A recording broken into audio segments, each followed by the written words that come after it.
sobrang daling nahulihin ng Aura PH. But sadly, nahuli sila sa likod talaga. Nahuli si Hate. Saka hindi, you cannot even blame. Iba na eh. Kumbaga, pag nag-scale ng tama yung Claude, regardless how tanky you can be, kayang-kaya eh. Kayang-kaya ng damage lalo pa sa nerf. Well, gusto ko to. Gusto ko tong pick na to. This is sabihin na natin, this is very unseen. No puns intended. Unseen talaga. Ito yung mga heroes ni Unseen. Yung mahilig siya sa ganito. Nana, Natalia, yan yung mga trip niyang gamitin. And I was just about to say na Hylos ata yung pipiliin dito na execution just because yung 3 frontliners sila is going to hurt a lot or is going to have a hard time dealing with him. And Bluefire dito, problema nila to ngayon. Esmeralda, Hilda, and Sigatot against sa Hylos. This is probably a bad spot para sa Bluefire ngayon na nakuha na execution yung hero na yan. Exactly. And just going back, Butters, doon kay Unseen, dalawang hero ko lang talaga na most of the time naaalala si Unseen, even coming from the U-level squad nila during Season 5. Etong Natalia and yung kanyang Zask. Doon ko talaga siya nakilala as a player here on the MPL. Pero yeah, prediction-wise, of course, Butters, game number 1 dito sa series 2 natin, who would you go for? This is a hard one. Pero I would go for execution just because ako, personally, I like the Claude. I like kung gaano siya sabihin na natin, explosive. And I'm happy to see that he's back. Pero para sa akin, ang pinaka-deal breaker talaga dito, para sa side ng Bluefire, is going to be the Hylos. That's a really hard matchup to go up against. Yeah. I totally, to be honest, I cannot disagree with you more kasi I'm going go din talaga for execution. Kasi, I mean, nakita natin mga kaibigan kung paano ginamit ni Coral TC. Bakit nga ba natin sinabing Claude is back dahil doon sa ginawa ni Coral TC during series number 1. Pero mamaya na natin pag-usapan yan dahil ito na, magsisimula na ang second series. Game number 1, Bluefire versus Execration. So I'd like to emphasize na merong dalawang execute dito, yung side ng Bluefire. Okay. Execration naman, they have a lot of help going in dito for the side of Hylos. So this is going to be a very tanky Hylos. Kung papansinin nyo, tatlong hero na yung pumalo sa kanya but they didn't really have enough damage to take him down. Totoo. Saka calculated niya din to the point na meron naman dyan revitalized bot. Creepsu here, showing off 2 members dito ng Execration. Even eto, Max, di pa sa level 2 dito. But the Little Wanderer will be taken by Hate. Habol sila dito kay Creepsu. Di yata nila ito pipigilan dahil nandito sa Gitnu onto the backlane. But the flicker will be there para sa Hilda. Hate, almost, but not enough, mga kaibigan. Nagkatansyahan lang sila dito, but still alive pa naman dito ang the rest of the squad of Bluefire. I like the spunk coming out here from, sabihin natin, etong si Unseen. Talagang pinakita niya lang talaga na, alam mo yon, he knows how to target people. But the thing is, yung execute, hindi sumakto. Oo nga eh. Kinulang. Kinulang talaga. Wala nang ibang punchline. Kinulang lang. Yup, talaga. Almost yun. I mean, kung if ever man na-pick up nila doon si Hate, that's gonna boost them a huge lead on the early stages of the game. Pero ngayon, unang nag-level 4 dito yung Yishun Shin and they're somehow trying. Medyo nagka-call off dito si Creepso na baka kunin natin. Total, may orange buff dito, hindi pa kinukuha ni Hate. Eh, sabi niya, ako na lang. Sige, mamaya na lang mga tol. I don't know what's really happening here for the side of Bluefire. They're just controlling this and it would put Farsa and the others on notice. At hindi din pumunta si Chu doon. Yes. So that means Cripso there probably just wasted his time a bit on the rotations. I have to see kung... okay. So, na-reset siya. Yes. Alright. Marireset talaga yan. He's trying to go, oh my goodness. Ayun na nga, yung talon doon ng Esmeralda just enough killing that Benny Cutie. But Sagito will be taking that. The YSS, habol sila dito. Dito medyo na nga ni Creeps as well. Mukhang wala na siyang takas dito. The slow na magagaling from Zagitnu. And that's gonna be a 2-man down for the side of Bluefire. Chaknu, the Tower of Power, the Unbreakable Wall. Grabe. The center of the year. Grabe, no? Talagang minama. Pero what really happened during that time, nakuha pala ng orange buff dito ng Bluefire, I think. May buff yung kanina si Sagitnu. Yeah, and feeling ko dito, Rob, they're having a bit of a miscommunication under their side. Blue Fire dito. What happened with that Hilda tanking that up? They could have secured that kasi medyo matagal walang tao doon if only Chu was there. But, eto na, they're just giving out the setup para dito sa execution. They're just getting free objectives. Yeah, that was a clear miscommunication. Kung baga nagko-call na, yung pa yung no? I mean, magkaharap sila definitely, but they were just signaling na, oy tol, punta ka dito sa orange map, meron pa dito. But, yeah, we'll see kung paano mangyayari doon sa miscom, kung mapapunish ba rito ang Blue Fire. Pero ito na, masyadong aggressive, but going into the back lanes, eto Max, Cripsu dito, just going in doon sa ating Farsa will not be successful. Sabi dito, lumayo ka sa akin, tol. By ultimate na ako coming from the Farsa. At nabomba si Cripsu doon. Nabomba si Cripsu doon. Automatic yan. And things are looking really bad for the side of Blue Fire. I'm not saying this just because Execration has a 2K lead. Ang kailangan mo kasi intindihin dito is kung ano ang ginagawa ng Claude. And Claude is just farming at will. Tatandaan mo dito, time bomb. Time bomb dito yung Claude. Totoo. Na kailangan nila pigilan. Yes, they got the TAMs, pero that doesn't change the fact that Claude is still farming. Totoo yan. I mean, scaling-wise, I would definitely lean towards dito sa Claude over the YSS. Why? Because it's an AOE. Number 2, well, siguro meron namang saving grace doon ng konti Butters kasi Retribution si Hate. So, there's a good chance na baka mataunt ng isang Gato Kacha. Probably, makancel nila yung tawag dito, the ultimate coming, the Blazing Duet. Pero ang ano pa rin dito, storya pa rin dito, Butters, is slowly but surely nagso-snowball na rito ang Execration. A Claude with, sabihin natin, with 2 items on his belt is really scary. Chakno dito, pinalo sa ulo si Crip. Si Ansin dito talaga nahanap niya yung mga tamang target niya. He's finding the Claude, he's finding the Farsa. But what can you do? You don't have enough damage. Cripsu dito, try to run away. Cripsu will go down. And he will definitely go down. And Chakno dito, susubukan na basagin yung Torre sa gitna. Pero nandun pa rin naman si Unseen. But he was already been seen. At revitalize lang, tol. Lapit ka sa akin. Masyadong masakit sa ulo yung nabigay dito na hero para kay Chakno. Oo.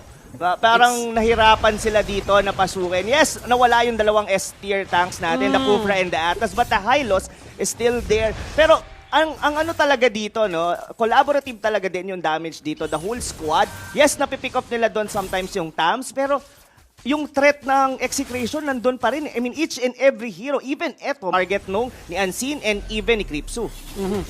And sa gito dito nahuli man siya, pero it won't really be enough. Kasi kung titignan mo dito yung avarice ni Limbs, yes, hindi pa siya na-take down dito, pero he's playing very defensively. And that only means yung avarice niya dito, hindi niya pa nagagamit talaga to its full potential. Oo, totoo yun. Pero dito, mukhang medyo mahuli nila. Hate on to the backlane, just been killed by Secret. Hindi na siya Secret dahil siya nawala, pero habol sila dito. Mga Chong, Secret, still alive, the glorious pathway, enough na ba yan para matakas? Pero sabi ni Cripsu dito, habol, very cutie, going into the backlane, and that's gonna be the end. Now, dito natin makikita naman ang weakness nung build dito ni Hate because he's on the Retribution, meaning to say, pwede siyang mataunt ng isang Gato, pwede siyang ma-burst down once na ma-crowd control ang Claude. That is true. Walang Purify, walang Flaker, no extra means to escape. But this is the Gillette instant replay, hashtag save the day. Eto Max, doon nahuli siya, doon sa may likod. Look at this. Chakno, ilan na yung pumapalo sa kanya? Ang tapa, pre, kapag pinalo mo ng pinalo, ano nangyayari? Lumalambot. Si Chakno hindi, patigas ng patigas. Hindi mapatay yung kabayo, no? Yes. So that instant replay is brought to you by Gillette. Shave the day. Shave mo talaga yung day natin. But Secret will be taken down. Glorious Pathway paharap. Cripsu ang mamamatay. Then it's gonna be a 2-man down for the side of the Blue Fire. Limbs dito, pumapalag with the Falling Star Moon. Sagitno still alive with the Cottonette Inferno. Going back into the Turtle. And now, balik na naman ang tempo sa Execration.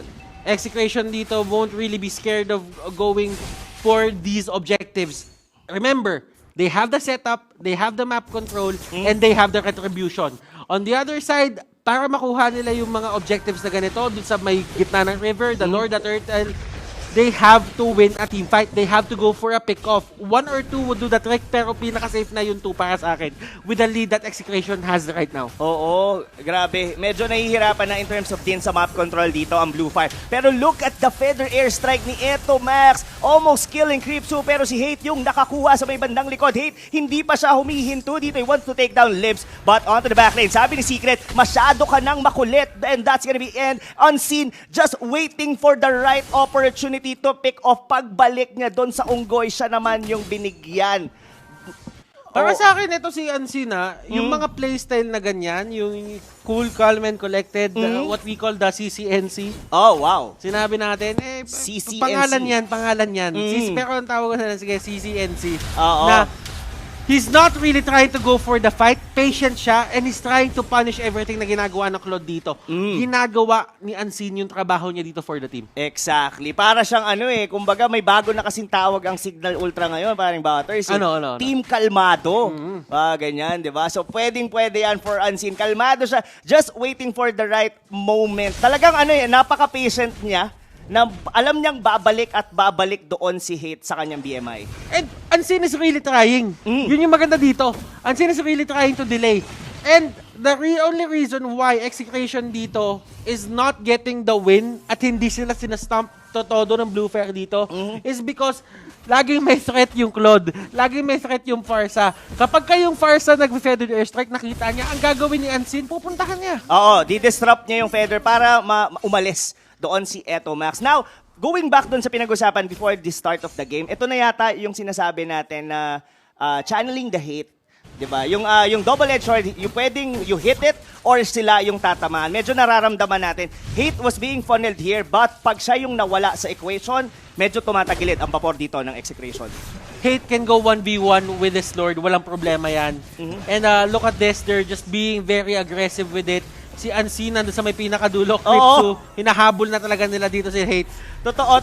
Kita mo yung dalawa, Creepsu pati si Unseen. Sa likod! Oh, ayun na. Doon sa may bandang likod, mga kaibigan, tumingin kayo lahat sa mapa. Yun lang ang binabanatan nila. That's gonna be Hate. Pero, sabi ni Eto Max, huwag niyong galawin yung tropa ko dahil kayo ang mawawala ngayon. Bawi sila dito. Yung dalawang makulit doon sa likod ay nawala. Ngayon ay 4 na ngayon. Si Glimpse na lang ang natira, and that's gonna be it for Blue Fire. The unbreakable wall, mga kaibigan, Chaknu. The Tower of Power. The Tower of Power. Pero si Eto Max with the feathered airstrike. Wow! What a turn of events, mga kaibigan. From Lord to wiping out the rest of Blue Fire.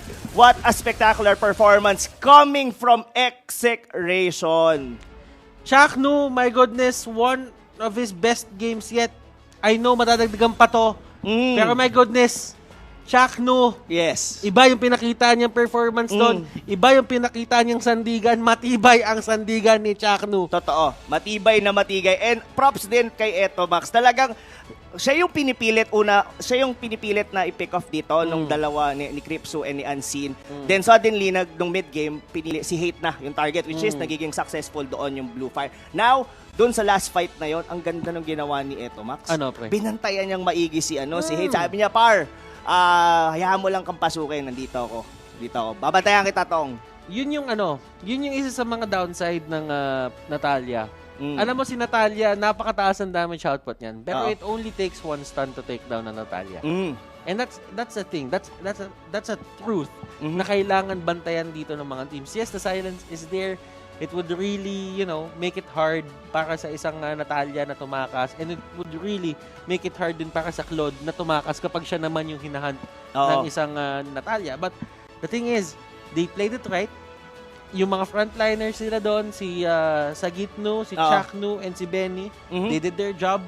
Nakita mo kung paano niyakap ni Sagitnu at ni Chaknu doon. And Chaknu, phenomenal performance. Yes. I cannot emphasize on it more. Alam niya kung ano yung lamang niya. He pushed the buttons right and they got the victory. Yes, definitely they got the victory. Pero pag-usapan pa natin more about this team fight, this series, dahil bibigyan tayo ng mga facts and analysis na malupet coming from Wolf. Thanks so much, casters. There were a lot of talks about the good plays of Execration, and I definitely agree. I think that this is such a good display of teamfight. Definitely din yung kanilang coordination when it comes to execution, very good mula sa Execration. But then again, let's start with the draft. I think that the fight really started in the draft nung nagkaroon tayo ng 5-ban system, nagkaroon ng free access ang ating Claude. There was a lot of bans on early game heroes like that of Roger. I think that at a certain point na ban din yung Lancelot that would have been perfect laban sana dun sa Claude, but Execration did not let that happen. At yung slot nung pagpili nila sa kanilang Claude, it's also very good because it was picked after the last set of bans, and it also prompted the side of Bluefire na mukhang hindi nila talaga in-expect yung nakikita natin Claude. Now, look at the supports as well of Bluefire. I'm not a big fan of this. Having the Hilda as well as this Natalia ginamit ng Bluefire laban sana doon sa Execration, but what really did not happen is yung pag-take nila ng waves as well as the jungles. I think that there's a big scarcity when it comes to the early game damage when taking the lanes, the minions, as well as the jungle that really prevented the Yusin to be successful. And actually, if we look at the post-game stats, we will notice how big of a difference it is actually. But before that, I kind of want to say na etong mga picks natin that we include the physical damage output of Hilda and as well as the Natalia, makikita mo yung kulang nila when it comes to like dishing out damage against jungles. And I always firmly believe that before you control the lanes, sa early game, maganda na i-control mo rin yung jungle. And that's what is lacking for Bluefire. In fact, Execration, they had so much access to their own jungle that they also had access to the opposing jungle. Ang sinasabi ko, pinpointed ko dito is, dahil sobrang bilis nila, kinukuha yung sarili nilang jungle camps compared to the speed of Bluefire na mababa. It just meant na mas marami silang nakuha out of the map, even with just the minions. And it allowed this Claude to have so much control of the early stages of the game. And you can see na wala yatang... Oh, there are 2 deaths on Claude. This is mainly from both the Natalia. I believe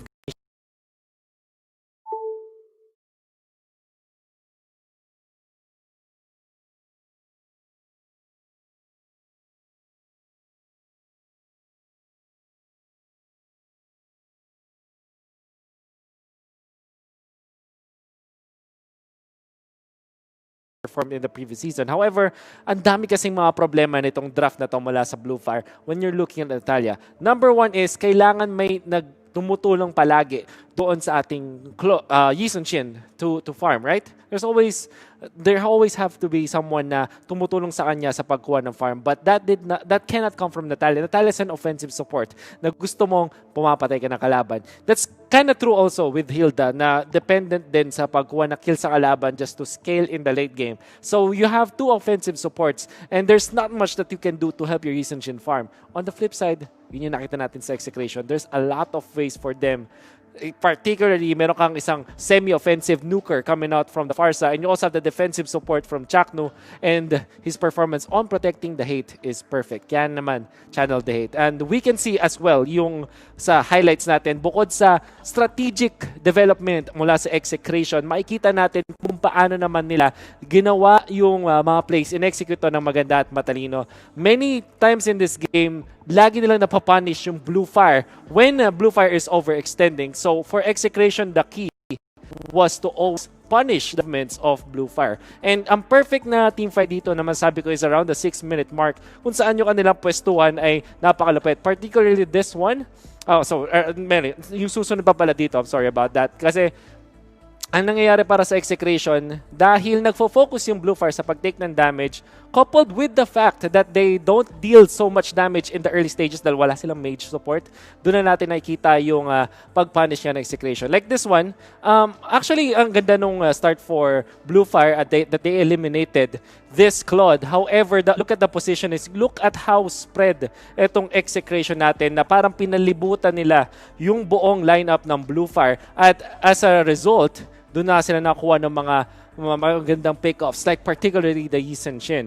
And Execration, they will do this over and over Alright, ibe-bait nila dito yung mga tanky heroes nila like Sagitno as well as Chakno. And because of the fact that there's no mage, madaming execution, maraming physical damage mula sa Blue Fire, pero wala sila nung nuke damage that we're looking for in this lineup. That's why Chakno as well as Sagitno, ang tagal nila mag-survive, and if they do die, madaming kinocommit dito yung Blue Fire. The last clash that I would say really was the nail in the coffin for Blue Fire was the fight against Execration in the Lord area. Ito na yata yun, if I'm not mistaken. Yes, this was it.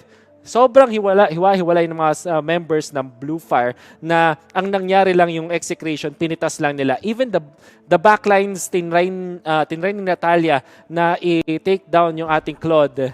But unfortunately, na-punish heavily doon ang mga members ng Blue Fire. Our MVP of the game is actually Chaknu. Look at this, 2-0 and 10 performance mula sa ating Hylos. This is us knowing na yung kanyang hero is very fit against his opponents. Dahil nga puro physical damage, puro halos lahat melee. And even Esmeralda is countered by the Hylos. This is why I think this Hylos is such a good pick in this specific game. Hindi man ito yung meta hero, but it really countered a lot of the heroes of Blue Fire. I think this is something that Blue Fire needs to work on. Honestly, Blue Fire, merong promising yung kanilang performance when it comes to individual skills. However, dito sa draft against Execration, it makes you wonder, ano ba na kaya na Execration? Ano ba yung gising nga ng kanilang drafter ngayon? Kung bakit ganito kaganda yung kanilang lineup and composition against the entirety of Blue Fire. That's something that they need to be working on. And maybe they can start on punishing again their opponents for Execration with this. Now for Blue Fire, what they need to fix, I would say, is yung kanilang priority. Number one is yung priority nila, sino bang papalakasin nila. Kasi I think that there's a little bit of misunderstanding on how they can funnel a hero. Kasi ang ganda nga sana na may offensive supports ka. Diba? Parang it's really promising to really outplay your opponents. But in the grand scheme of things, if you don't have the requirements to kill your opponents at para mag-dominate ng early game, you cannot be successful in getting the funnel strategy off, right? And second is, I think mas disconnected sila ngayon in this specific match. I think many clashes happen na parang hindi ganon kaganda yung kanilang communication. Kaya din naman napapunish sila ng Execration. I don't know exactly what will happen in game number 2, but we do hope that this is not an early night for us. Hopefully there's a full 3-game series, but let's find out how Execration will close out this series if they can. Well, let's see. Back to you guys. Yes, maraming salamat, Wolf, for that in-depth analysis. And yun nga, paano nga kaya isasara ng Execration to? Pero, syempre, we're not counting out Blue Fire. Yeah, sabi nga ni Wolf kanina, this team is very promising. Meron lang maganda sigurong balikan doon in terms of bakit nga kaya na they chose na to go on an offensive like si Unseen, nag-Natalia siya just for pick ops. Pero naiwan naman nila si Chu not having someone na para mas maging mabilis yung farm niya. I think the process of thinking doon ng side ng Blue Fire is they really wanted to shut down the Claude as hard as possible. So parang ang nangyari doon is ito nga sinasabi natin sa drafting, you need to put yourself in a good position while putting the enemy team in a bad position. So they tried to put the enemy team in a bad position, pero the thing is nung inisip nila yung mga bagay-bagay, they actually hurt themselves more. Yeah. Sinaktan nila yung draft nila mismo. And Gison Shin, mabilis siya mag-clear wave, mabilis siya magkumuha ng jungle minions, but the thing is, hindi niya din kaya talaga mag-isa. And totoo. What happened was, lagi niya kasama doon was si Hilda. And Hilda wasn't even there helping him get yung mga monsters. What Hilda was doing is, Hilda was trying to zone out everyone. Totoo. Si Unseen, naggagala talaga sa buong mapa. So, it wasn't really, the best position for them and hindi nila na-punish talaga yung Claude as hard as possible. So, they just lost the game from there. And I think, for Blue Fire, nandun yung idea ng draft eh. It's just that, hindi na na-execute ng tama. At kapag yung mga ganitong setup, hindi mo na-execute ng tama, most likely kayo yung kakagatin na ito pabalik. Oo. Sila nga talaga. Parang kung iisip, parang tinitignan ko dito on Unseen side, I mean for the Blue Fire itself, may part sa akin na parang kinakapos kaya sa hero dito si Unseen. Kasi I mean, banning the Valir, when there is a low Yi, even available. I mean, if they're gonna be getting someone from like a mage support, ang dami pang available during the draft. Even Cyclops, even been banning dun sa side ng Omega kanina. Open yung Loyi, open yung Cyclops, open, ang dami to be honest. Pero they chose to, ano yung nalaglag? Aso yun. Ay, okay, oo. Yan. Ay, parang nakikita ko yung pagka nagpipicture si Billy eh. May pangalan yan eh, kadalasan eh. I just don't know what the name. But our feed, medyo nawala. But yun na nga. So, ngayon, pag-usapan natin siguro, Butters, bukod doon sa... Bay, tingin ko magpo-Popol and Kupa si Chuck. No? Oo, pwede. Naramdaman ko. Parang si Popol and Chakno. Oo, si Popol. Si Popol and Chakno. Yan ah. Ano na yan? Giveaway na yan sa Blue Fire. Ay. Hindi, pakiramdam ko yung nag-drop sa kanila eh. Pwede rin, no? Tinatanong nila, Dog, anong drop natin ngayon? Anong drop natin ngayon? Ipindot mo na lang. Popol. Popol. Pwede naman, Dong. Pero may lucky charm pala talaga ang execration, no? Maganda rin siguro yan, no? I mean, aside from the monikers ng mga teams, parang may certain like, sa mga, like sa basketball, di ba? Merong may mga parang mga, like, Eagles, mga ganyan, no? Falcons. Pero siguro, we'll have to see that on the other, I mean, sa mga susunod pa sigurong MPL. Pero now, match point to para sa Blue Fire, mga kaibigan. Paano nga kaya? Grabe, may tricks pa pala yun? Oo, may tricks yun. Doggy. Si Bobby. Saan pa nga si Bobby?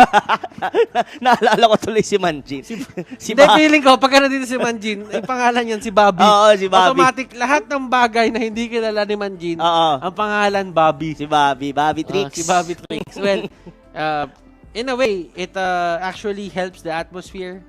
Kasi sabihin natin, cutthroat ang MPL.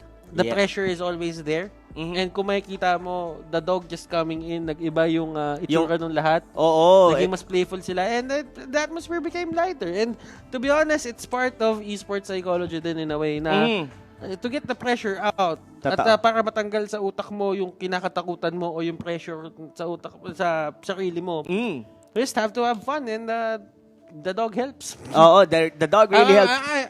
Medyo na-stop ng konti doon. Pero yeah, ang ganda ng mga ano. And this is something din kasi na hindi mo mangyayari pagka we are on the MPL arena, eh, 'di ba? Yung mga ganong klase ng factor, having the dog on your boot camp. Pero yun lang, take away na yun mga tol. Kasi baka PNK na yung maging pick dito ng execration. Alam mo, yun nga yung isa sa mga maganda dito kapag nakikita niyo yung mga players natin nasa camera, you don't usually see this.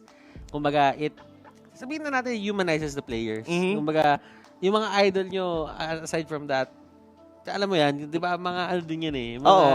May mga sariling kalokohan din yan. Totoo naman. May mga sariling ginagawa din yan. And for this, nakita nyo, yung isang part na execution na hindi usually nakikita, di ba, when playing. But, right now, let's go back to the matchups, I think, for this team. I think for Blue Fire, they really have to commit onto one strategy.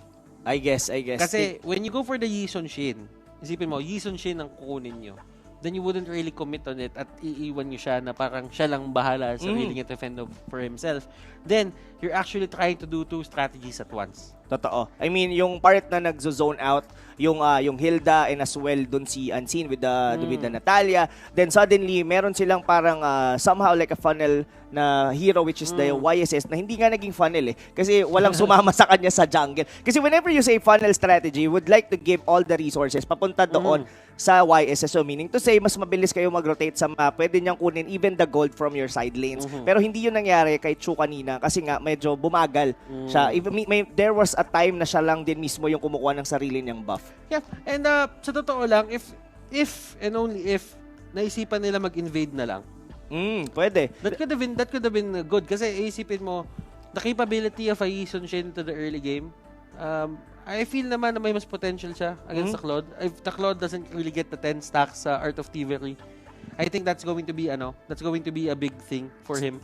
Kaso kasi ang naisip ko doon is when you want to be aggressive and when you're zoning out and everyone is just roaming wherever the hell they want to roam, then that really sets you up na maging aggressive sa lane. Totoo yun. Tsaka going back doon nga, yung sabi mo, they should have invade yung buff. Alam ko, halos lampas pa sa kalahati yung nabawas ni Cripso doon sa orange buff na yun before pa siya nakita ni Etomax. And there was also a time na malapit lang din doon yung YSS, but he chose na kunin na lang yung the minion doon sa may gilid, sa may top lane, yung malapit doon sa may crab. So, that was a complete miscommunication. In the point din na, sabi si Cripso naman, hindi niya na mabitawan yung orange buff kasi mamamatay na. Yeah. Diba?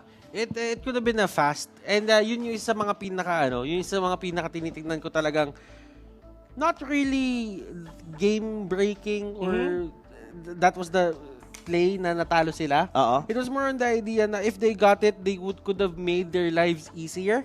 Pero kasi ang problema, parang alam mo yun, they weren't really on the same page at that point. So parang ang nangyari is, ano yung ginawa ni Hilda doon? And nakuha nila information nandito yung Hilda sa orange buff natin. So, merong ibang reaction na mangyayari doon sa may mapa. Tara, go natin yung baba kasi wala naman pala yung Hilda.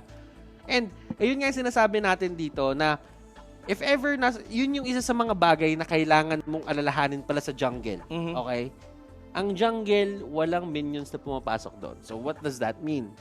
Napaka-basic lang nung sinabi ko, pero what does that mean? Kung bakit siya sobrang importante? Wala masyadong vision doon unless sadyain mo na may vision hero ka doon. Totoo naman. So, Selena, Popol, yung mga pwedeng tumambay doon at kumuha ng information, wala kang idea kung sino kasi yung dumadaan doon. And that makes your rotation easier na hindi ka makikita ng kalaban at hindi mo kailangan dumaan dun sa lanes na may makikitang minion sa'yo. So, now, the thing is, ang ganda na nung ginagawa ni Hilda. Walang idea. Tapos nakapansin si Farsa kasi lumilipad-lipad lang siya. Tapos parang, bakit meron pang purple na nandito? May purple marker sa mapa, pero walang tao. Walang buff. Totoo. So, makikita mo na doon. Parang may exclamation mark na sa taas ni ni Farsa.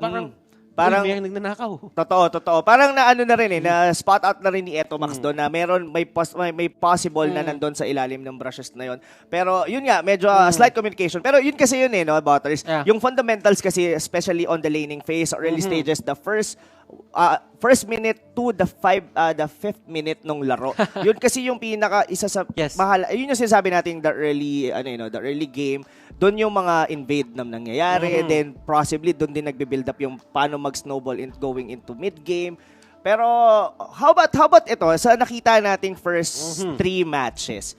Anong mong nostra mo dito sa nangyayaring meta natin ngayon? Like mas nagiging okay ba yung mga heroes natin on the early game or mas parang ang bibilis kasi nung laro noon sa may brain Parang yung early game mas yung kumbaga mas emphasize yung early game Yes, I think yung drafting ngayon is really sabihin natin, parang hindi mo siya ma-expect or hindi mo siya masabi na it would go one way dito sa 10 ban setup natin. Kasi kung isipin mo, lahat na nakikita nating talo dito kapag talo ka talaga Kumbaga hindi pa tayo nakakita talaga dito yung pagka natalo, biglang unti-unti nagka-climb up pabalik tapos pumapantay. Hindi ganun yung nangyayari dito. Okay, so ito nga yung sinasabi natin. First phase, para sa mga hindi nakakarinig dyan ng first series, first phase is actually the slot for the bans na respect ban and yung meta ban. What pagka-respect ban, sabihin natin, kalaban mo yung top 1 silong ng barangay nyo. So, ayaw nyo ibigay sa kanya yun kasi mahilig yun sa silong So, you're just gonna ban it out. And when the meta naman, on the other hand, if it's a meta ban, then it's probably the strongest heroes in the meta at that point. Let's say right now, it's going to be the Kufra, the Atlas. Yung mga ayaw mo lang ibigay sa kanya. And that only means na, alam mo yun, kumbaga, walang emphasis on banning out other heroes na trip gamitin na itong ibang teams na to. It's just that malakas lang talaga yung certain heroes na to. The second part, Rob, is the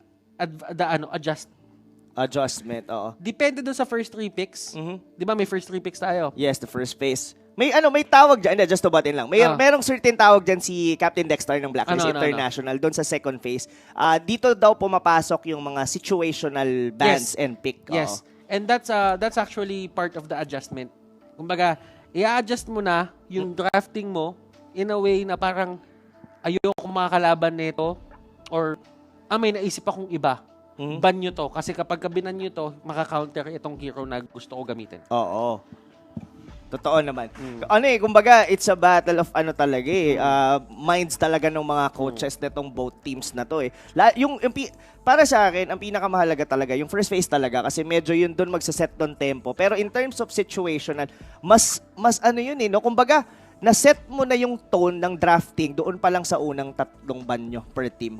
Then yung susunod nun is kung paano na lang kayo mag-a-adjust. Yeah. I mean, dito sa natin, to be honest with you, guys, itong week number 2 natin, this is the adaptation phase ng MPL, no? Kasi all the teams, to be honest, we cannot be able to blame yung mga teams natin if hindi sila agad-agad makapag-adjust on week number 2. Probably we could see a lot different going into week 3 kasi nga na medyo nakita na nila, and of course they will have a week na reviewin yung mga nangyari dito sa week number 2. Pero ang lagi namang nangyayari for MPL is the first team to be able to adapt and create ng magandang draft for their team. Usually sila yung nagiging successful sa MPL. Yes, and ladies and gentlemen, kung kayo ay nagtataka kung bakit wala pa nangyari dito. Yes. And we're just waiting for the game. And we really want to put the teams in, sabihin na natin, in a good spot. Totoo. Maximum potential, play at their maximum potential para mabigay talaga nila lahat sa inyo at para gumanda yung game.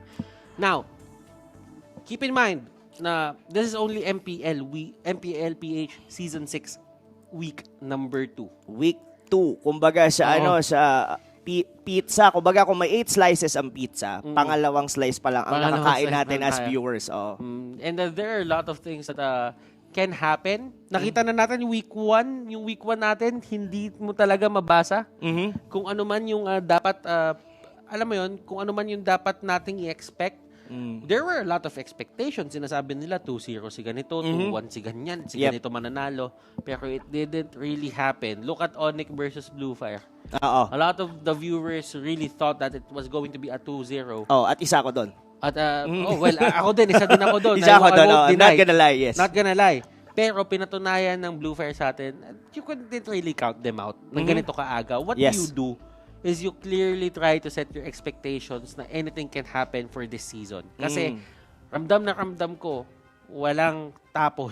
Wala talaga. Season na to. Totoo yan. I mean, ang gusto ko pa dito rin, aside from sa walang tapon, going full circles, is that there is, meron tayo kasi dibang dalawa ng brackets, the Group A and the Group B, and there was gonna be a time, mahaba kasi ang MPL natin ngayon no? And you will be going against on the same bracket twice. Yes, and I think for this season, we are going to have 60 plus games. Yes. Kasi pagka magka-bracket, pagka magka-group yung team mo, pagka magka-group kayo ng isang team, you actually face each other twice.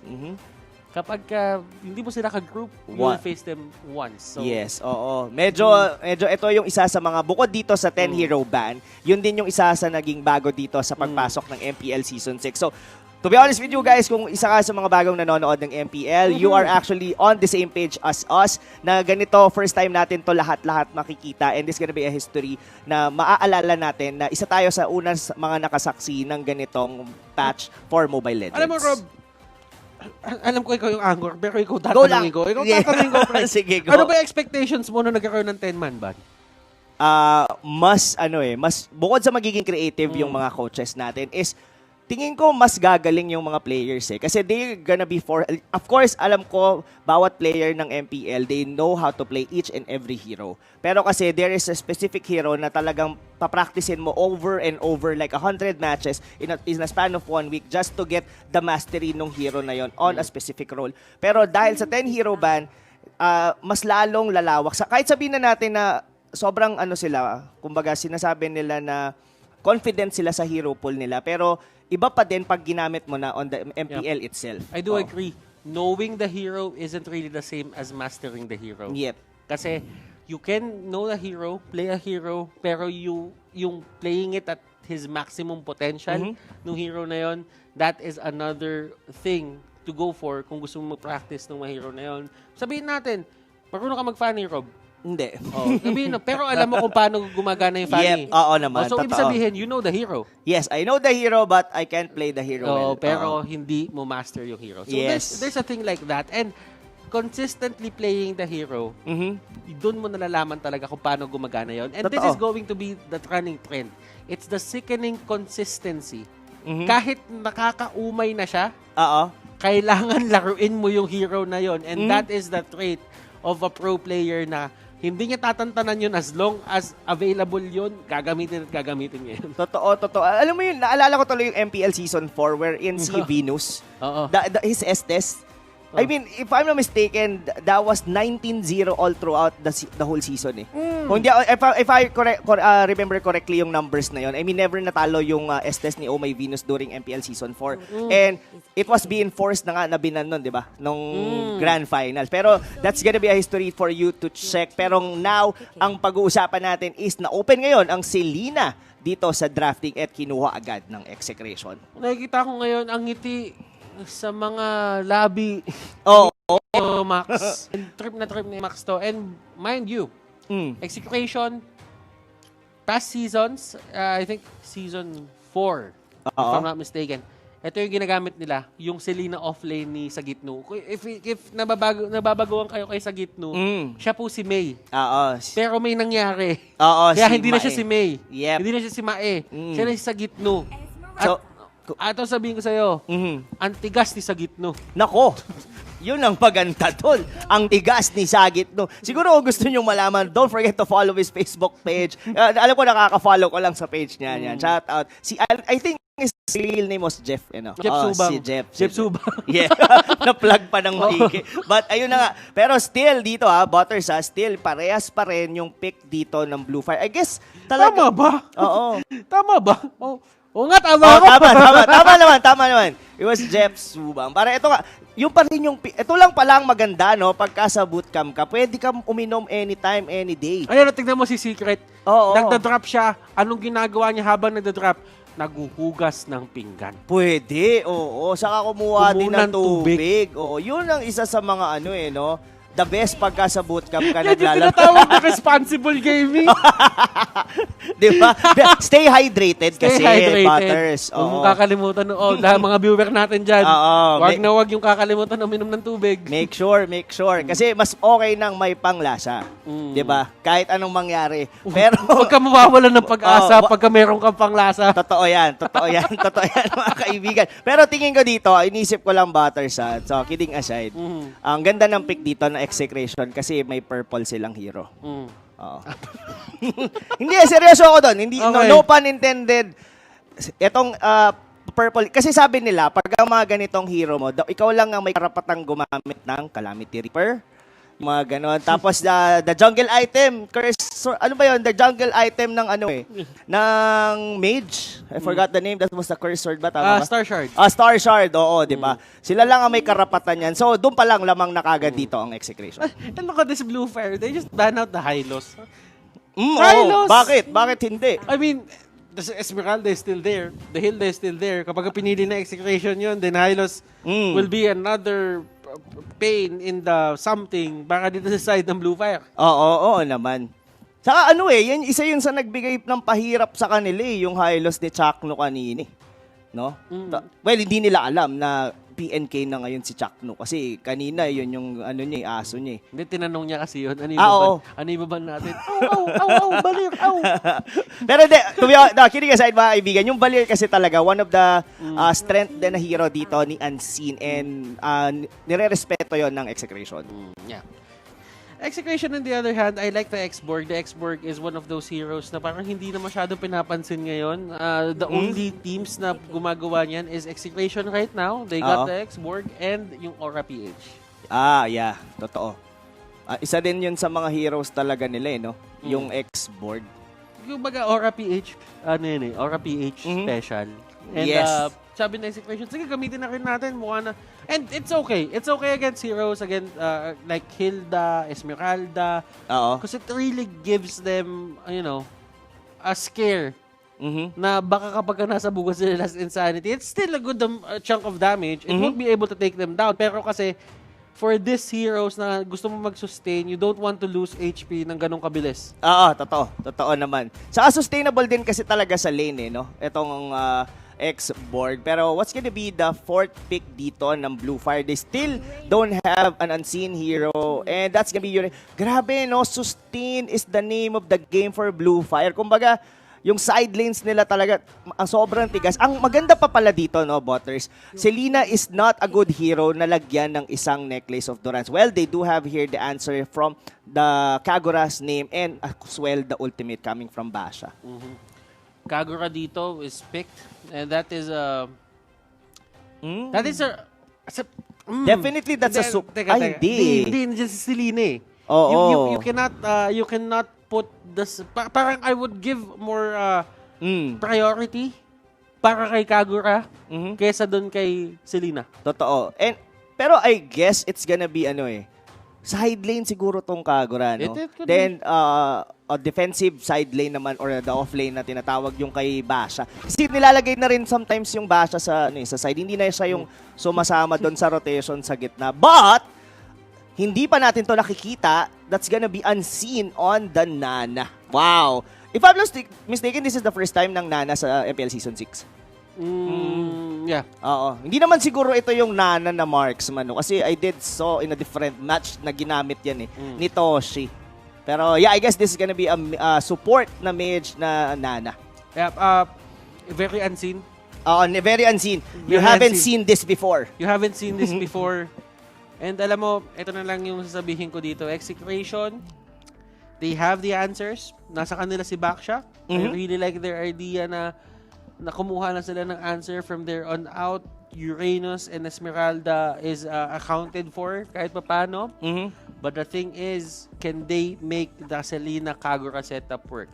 Totoo. Yun pa isa doon no? Tapos especially ang tanky masyado ng mga heroes ng Blue Fire. They do have the Uranus. Nandun din si Creep. So of course na naman yata yung gagamit ng Hilda.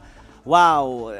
Definitely, yung medyo mabagal siguro yung makikita nating early game kasi nga sobrang tanky ng mga hero, hindi agad-agad na mamamatay. Pero how they would be able to sustain the lane, yun yung magiging tanong for the side of Blue Fire. Ito na, match point for Blue Fire. Second game natin on this series, Execration versus Blue Fire. Sino nga kaya ang makakapagtapos ng laban na to? Yes, Execration ngayon. And Blue Fire, kailangan bumawi ng Blue Fire dito ng isang game para madala tayo ng game number 3. Kapag hindi, this is going to be an early night for everyone kasi 2-0 ang meron tayo ngayong araw. Oo, grabe. Ang ganda rin ng rotation. Iniwan pala nila yung top. Walang nag-side lane for the side of Execration. Talagang 5 yung man yung ikot nila. Iniwan na nila, hindi na nila hinayaan, and they just go for the very aggressive play. I like this coming out from Execration. Blue Fire on the other hand, medyo naghahanap sila ngayon kung ano ba itong ginagawa ng Execration. Oo, medyo may ganitong setup din yung Exe before the 4-1 na ginawa nila. I forgot if it's Season 4 or Season 5. So, pero ito, kakaiba to, mga tol. Kasi ang ikot nila dito, 5 sila. Pero ngayon, nag-dismantle na sila o pumunta na sa top, doon yung X-Borg and yung farm naman nagpunta. So, medyo siguro there's a part doon sa rotation na yon na hindi agad-agad na ma-invade doon si Hate. Kumbaga, 5 kasi sila, just in case lang na mag-i-invade yung Blue Fire, mako-caught off guard nila yon. Yeah, nagigets ko yung idea dito ng Execration kung bakit nila pinocus muna yung mid lane.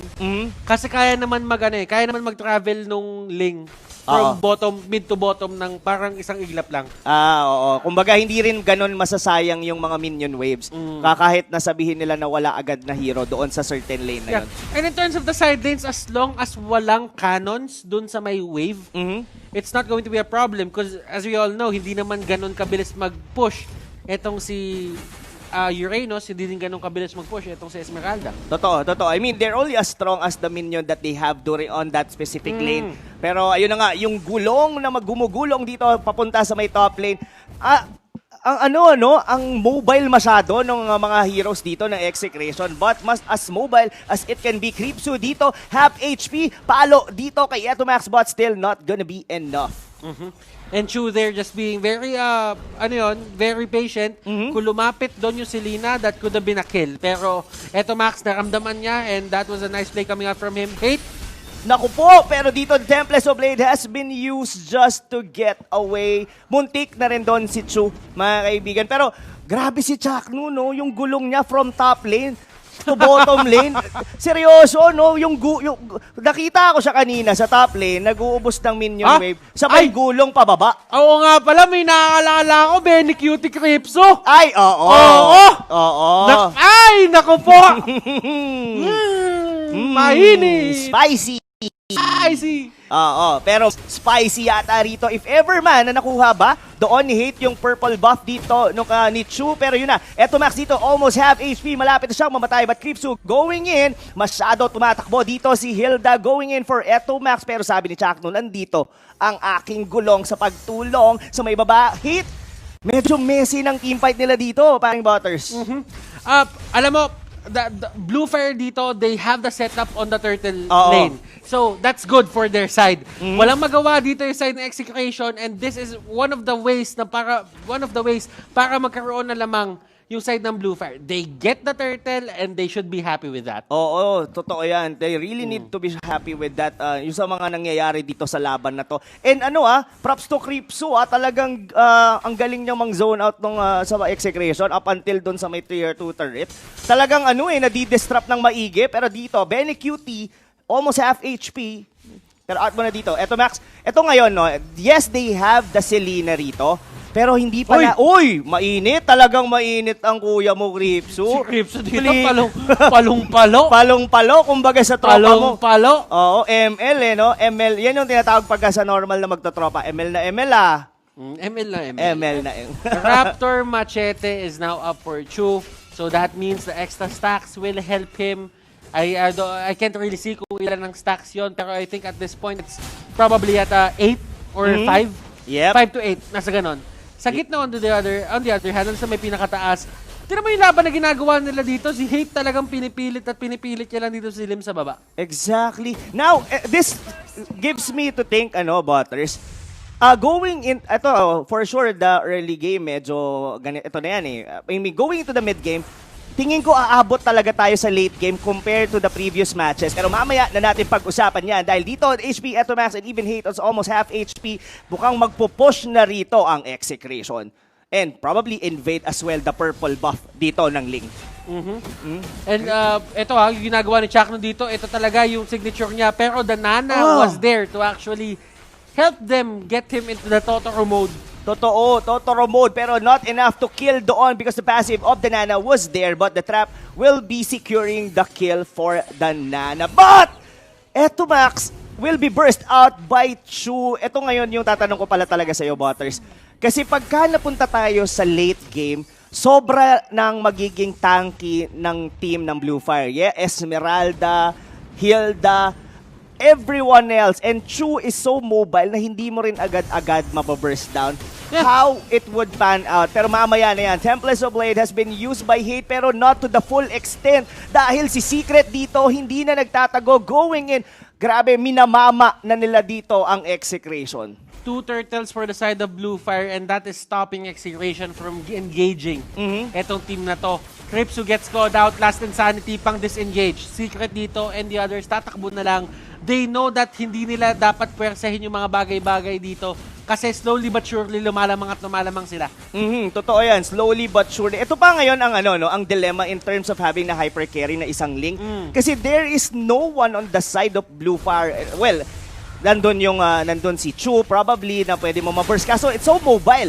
Pero mamaya na yan, dahil dito pasok si Chu, mukhang mamamatay yung gulong dahil walang tumulong doon kay Chaknu, and he's gonna be going down. Pero dito, mukhang ina-eye out nila dito si Hate. Will they be able to be successful? Pero samang zone. Look at how Creepsu zoning out execution, map vision-wise, kitang-kita nila kung saan umiikot ang exe. Now, Rob, clearly, hindi nagpipay off etong ginawa nilang Selena Kagura setup for the early game. Pero the thing is, a Kagura could actually scale into the late game as well. Selena just loses the power pagkatapos ng mid game . Oo. Pero at least may insurance din sila dito. Pero ito yung ginagawa ng Blue Fire. Oo, ang ginagawa nila dito, Butters, is yung last Insanity, halos walang damage. But Limbs will be taken out by Hate sa may bandang likod. Enough na ba yun para manalo dito ang Execration? Mukhang enough na nga! Because sabi mo nga, yung payong kapatid, pinalo dito ni Benny Cutie and Sagittoo will be taking the kill. Ang naiwan na lang dito, si Unseen, may passive ka kaya? Sabi ni Etomax, wala akong pake dahil papasok pa rin ako and still nabuhay pa rin naman si Unseen. But what a beautiful team fight na manggagaling sa Execration. From payong nakasya sa bag mo to Micromatic. Grabe, no? Pebrela yata yung ano niyan. Yung mga mahaling payong. Yung pagkahit bagyo, hindi bumabalik. Pre.